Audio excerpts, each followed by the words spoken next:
ভাবলেই জিভে পানি চলে আসে। আজ রান্না করব শালগম দিয়ে গরুর মাংস।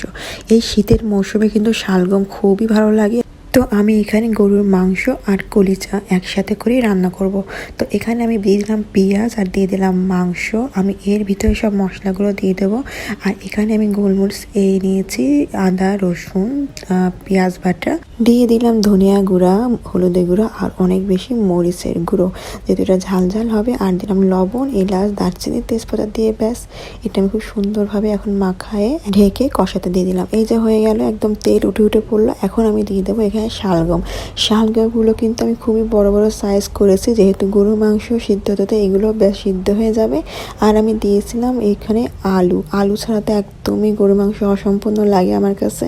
তো আলুটা দিলে বেশ মজা লাগে।